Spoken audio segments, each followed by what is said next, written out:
Wednesday, the 12th of January, 1944. Dear Kitty, Ellie had been back a fortnight. Mike and Hank were away from work for 2 days. They both had tummy upsets. I have a craze for dancing and ballet at the moment and practice dance steps every evening diligently.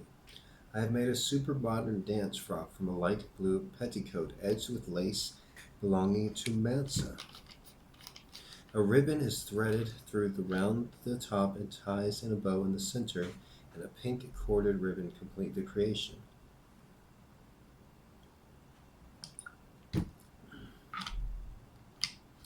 I tried in vain to convert my gym shoes into real ballet shoes. My stiff limbs are well on the way to becoming supple again like they used to be. One terrific exercise is to sit on the floor, hold a heel in each hand, and then lift both legs up in the air. I have to have a cushion under me, otherwise my poor little behind has a rough time.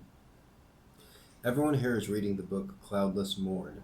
Mommy thought it exceptionally good. There are a lot of youth problems in it. I thought to myself rather ironically, take a bit more trouble with your own young problems first.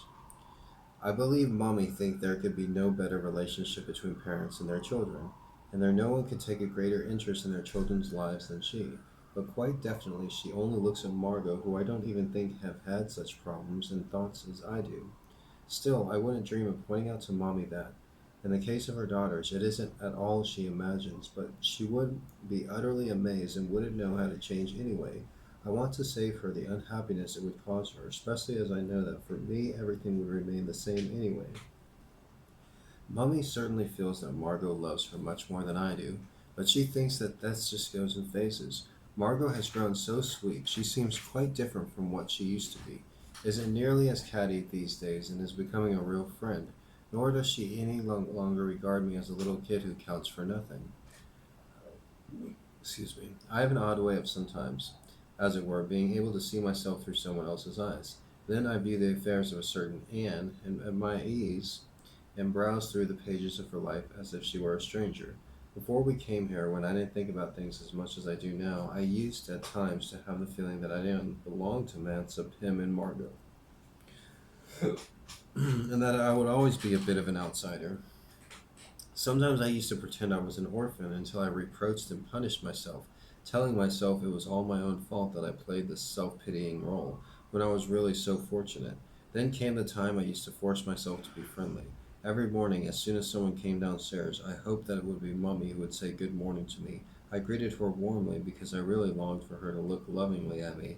Then she made some remark or other that seemed unfriendly, and I would go off to school again, feeling thoroughly disheartened.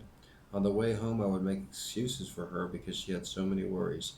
Arrive home very cheerful, chattering 19 to the dozen, until I began repeating myself and left the room wearing a pensive expression, my satchel under my arm.